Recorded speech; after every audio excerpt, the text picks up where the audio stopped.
Cantrell Caving is a YouTube channel focused on extreme cave exploration, often pushing into flooded, unstable systems that most people would never attempt. In November 2023, the channel uploaded a video that quickly stood out from the rest. What begins as a routine exploration slowly turns into a situation where a single mistake nearly cost someone their life. The group arrives at a water-filled cave on a remote ranch, preparing their gear and wetsuits before entering. At first, everything feels controlled. They joke, check equipment, even bring an oxygen meter to reassure viewers that the conditions are safe.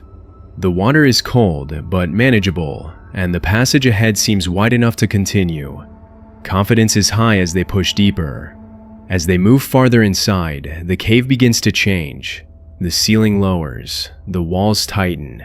Progress now requires slipping under the water repeatedly, following a rope through submerged sections where visibility drops to almost nothing. Every movement becomes slower, heavier. Breathing grows more deliberate. Okay, so that is possible? Yeah. Oh, we're going further? Holy crap. Let him push it. Let's go. No way. He's going upside down. That's how you're supposed to do it, man. Yeah. Really? That makes it easier.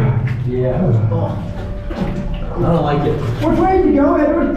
Those Phoenix lights are doing pretty good in the water. So what? I would say my Phoenix lights are doing pretty good in the water. I'm going like in and out of being able to hear anything because my ears are going in the water. You're going sideways. I can't hear Edward. Go. Edward. Go right as soon as you go right. Okay, gotcha. I feel the rope on my foot. So much water in my ears. Yeah, same. Oh man. Water in my eyes. Snorkel would be nice right about now. Yeah. I got so much water in my nose. Good times. Good times. Yeah, go look for him. Does it really go further? Is he under? Oh, hell no, I'm not doing that. I can just barely hear right here. So loud. The echo.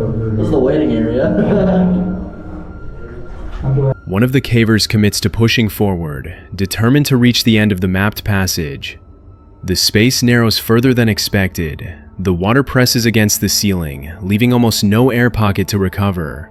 What looked passable from a distance suddenly feels wrong when experienced firsthand. Then it happens. In the tightest section, panic sets in. A rushed movement, a sudden loss of orientation, and water fills his mouth instead of air. He inhales, chokes, tries to turn back, but the passage won't let him. Arms and legs collide with rock. Someone is shoved underwater. A head slams into stone. Lights flicker. For a few seconds, nothing is controlled anymore. Are you going, Jacob? Oh, he just bailed. Stop.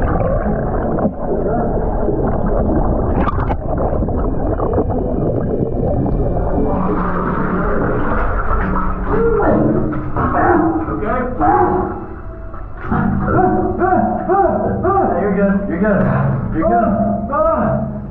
Oh my God! I'm coming out. Alright, we'll back it out. Back it out. Come on out. Holy crap! You okay?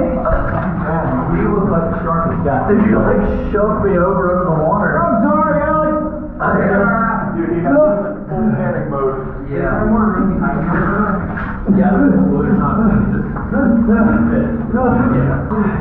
Hey, my light's on. I need some light. Head bleeding, by the way, anywhere? Come on, you My head's bleeding. Yeah, you're bleeding. Yeah. I am? Okay. The group reacts instantly, pulling him back through the restriction. When he finally emerges, gasping, the danger becomes clear. His head is bleeding, one light is gone, breathing is shaky. The cave, silent just moments ago, now feels actively hostile. Only after they stop does the full story come out. He found a small pocket of air, inhaled desperately, and swallowed water instead. Disoriented, upside down, he couldn't tell which way was out. Seconds longer, and the outcome could have been very different. They make the decision to abort the exploration. No arguments, no bravado, just the quiet understanding that the cave has already taken enough. This wasn't equipment failure, it wasn't bad intentions, it was panic, combined with a flooded restriction that allowed zero margin for error. In caves like this, you don't get second chances. One breath in the wrong moment is all it takes. They leave the cave shaken, alive, and fully aware of how close this came to becoming something much worse. The next story takes us back to January 2014. A group of experienced cave explorers entered Lost Jones Cave in Lancashire, England, a vast underground system stretching nearly 5 kilometers, with known depths reaching 211 meters. This wasn't a reckless group. Most of them had years of speleological experience. They studied maps, planned their route carefully, and brought the necessary equipment. But in cave exploration, there is a brutal truth. When something goes wrong, preparation alone cannot guarantee survival. Even experts can find themselves in situations where one mistake becomes fatal. That's exactly what happened to one member of the group, Bob Johnson. At first, the expedition progressed smoothly. The team moved confidently through the cave, overcoming obstacles with practiced efficiency. Everything changed when they reached a section known as the Pipe. It was an extremely narrow passage, so tight that it required crawling flat on the stomach. To make matters worse, part of the passage was partially flooded, reducing visibility and making breathing more difficult with every movement. Despite the conditions, the group decided to continue. The slimmest member went first and managed to squeeze through without incident. Bob followed. At first, his progress seemed normal, then it slowed. Even in sections that appeared slightly wider, movement became difficult. I'm physically wedged. We'll have to go out. Just push out back. It's on now, you pull me! You might have to pull him back. He's stuck at this corner. That's it. Yeah? This? Oh, yeah, it looks tight. Don't think I get it. Pull me! Pull him! Pull him! It worked. Bob was finally freed from the stone trap, but the ordeal wasn't over. Later, Bob revealed that he and the 2 men who helped pull him out spent 3 more hours crawling through the cave to reach an alternate exit. The psychological damage stayed with him. He has since said that he can't watch footage from that day without experiencing anxiety attacks. After the incident, Bob significantly reduced his involvement in cave exploration and eventually left the activity altogether. Today, he has moved on to a much safer passion, cycling, and, as far as anyone knows, now lives a normal life.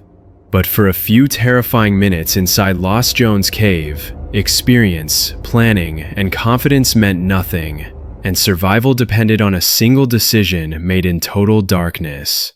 Action Adventure Twins is a YouTube channel dedicated to extreme exploration, caves, abandoned places, and situations where one wrong move can cost a life. This time, what started as curiosity slowly turned into a fight to get out alive. They entered a narrow cave hidden near a river.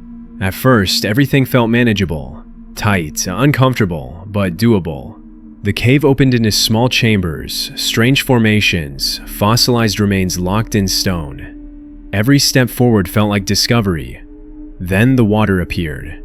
Cold, silent, constant. The deeper they went, the narrower the passages became. Mud replaced solid ground. Gravel shifted under every movement. Water began pouring from above, seeping through cracks in the ceiling, flowing toward the lowest point, where they were heading. The cave wasn't stable. Rocks cracked, walls moved, every sound echoed too long. I removed a big rock shelf.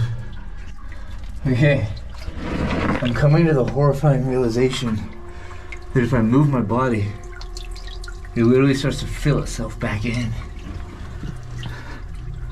So if I do go in there, I gotta get out quick. This is what was blocking the way. Well, I got it now.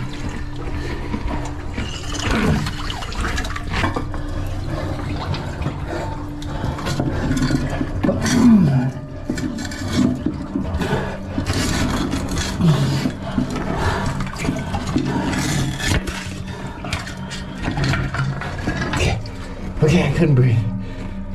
Couldn't breathe.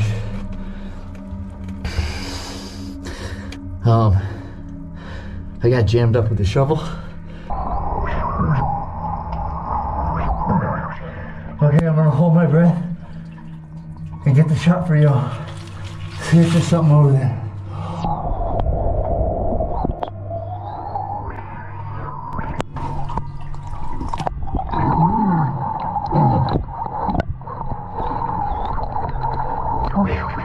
That's all I can do. We're going back. They followed the stream downstream, crawling through passages barely wide enough for a body. The water level rose slowly at first, then faster. The floor began filling in behind them. Every movement caused gravel to slide back into place, undoing their progress. Turning around was no longer easy. At one point, only one of them continued forward, alone. The others stayed back as the passage narrowed even more. Ahead, the tunnel looked passable, until the camera got closer. It was smaller than it seemed. He pushed anyway. The moment he moved, the gravel collapsed around him. His chest pressed into the ground. The ceiling dropped lower. The water rushed in faster. He couldn't breathe. The passage began filling itself back in. Hey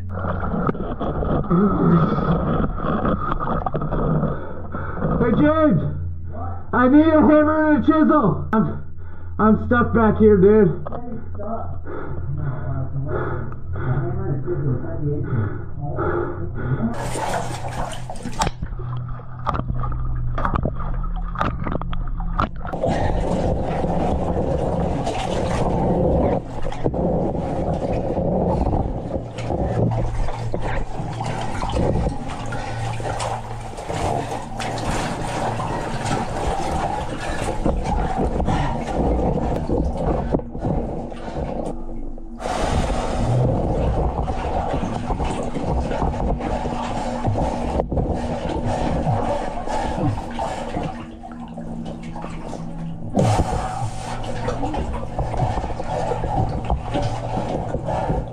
I'm caught.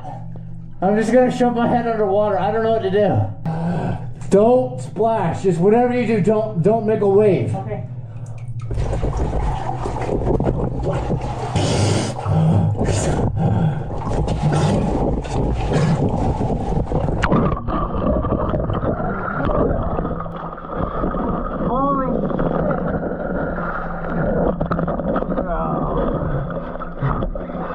It's not good, dude. That was insane. That was dumb. Dude. We gotta get out of here. Every second mattered. Any movement caused more rock to slide down, pinning him tighter. The water pressed against his face. The space above his head disappeared. Behind him, a dam was holding back a massive amount of water, and it was failing. The radio crackled. Voices shouted. They were running out of time. He forced himself backward, digging blindly, fighting the cave itself. Rocks piled against his body. Water surged past his shoulders. The ceiling scraped his back as he pulled himself inch by inch. The dam gave way. Water slammed into the tunnel. For a moment, it felt like the cave was closing. Then, suddenly, space. He broke free, gasping, soaked, shaking uncontrollably. They regrouped, realizing how close it had come. The cave wasn't just dangerous, it was alive, constantly shifting, constantly trying to reclaim the space they had taken. They made it out, cold, exhausted, silent, and fully aware that one more second inside would have been too late. This video is connected to Action Adventure Twins, a YouTube channel run by brothers James and Edward. They explore some of the most dangerous and restrictive caves in the United States, filming places where mistakes are rarely forgiven. By 2022, the brothers were far from beginners. They had already spent countless hours inside Pettyjohn Cave in Georgia, a vast, confusing system known for collapses, tight squeezes, and sections that test even experienced cavers. Confidence came naturally. This time, their target was one of the cave's most infamous passages, a section known as Nervous Breakdown. The name exists for a reason. At first, everything felt routine. The brothers slipped through the entrance and reached an early chamber without trouble.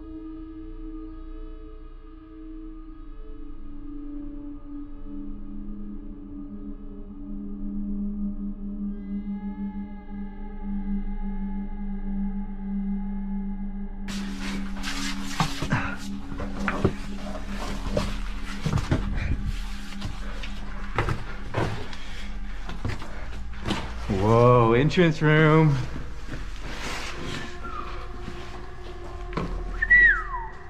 But soon, the cave narrowed again. The floor disappeared beneath them, forcing slow, deliberate movement.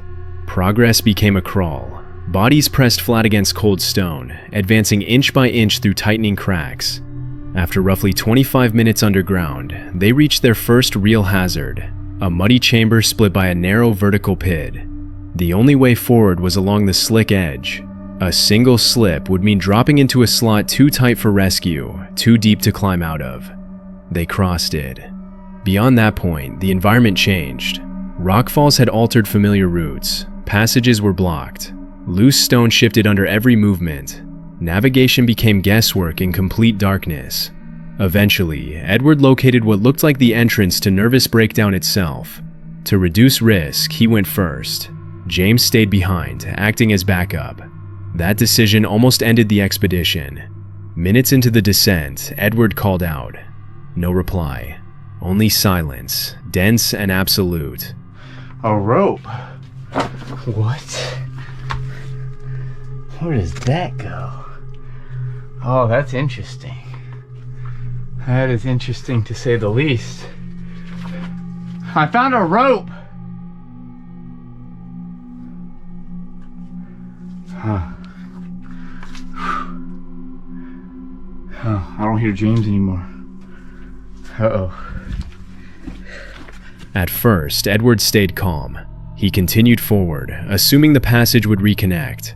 But after 30 minutes of searching, doubt crept in. The cave offered no landmarks. Every corridor looked the same. Every turn erased the last sense of direction. He tried shouting again. Nothing. James! James! It's been like 30 minutes since I last saw him. I don't even know where I'm at. I tried to go back to the last place I saw him, and everything just looks the same. It's just a jumble maze. Turning back felt impossible. Some spaces were so narrow he could barely breathe. Others dropped suddenly, invisible until the last moment. One wrong decision could trap him in a position he wouldn't be able to reverse. This is the real danger of cave exploration. You don't need an injury. You don't need a collapse. You just need to lose orientation. And the cave does the rest. What began as a confident descent into nervous breakdown was turning into something far worse. A slow erosion of certainty, control, and time. Then, finally, a detail broke the cycle. A small piece of marker tape, barely visible in the beam of his headlamp. Something familiar, something real. The tape, yeah.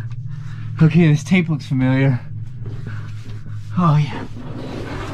This has got to be the way.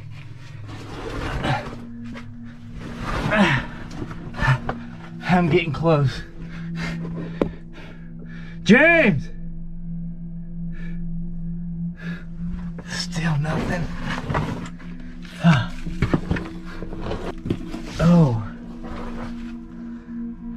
Oh, I'm back to the ropes that go down. Well, where I left James has got to be back this way somewhere. James! Oh! You're over here? Oh, dude. Edward followed it carefully, and eventually emerged back into James's reach. They regrouped, stayed together, and exited the cave without serious injury. The twins didn't stop exploring after that day. They still upload videos, still push limits, but nervous breakdown left its mark. A reminder that underground, confidence means nothing, and that sometimes survival depends on noticing the smallest detail before fear takes over completely.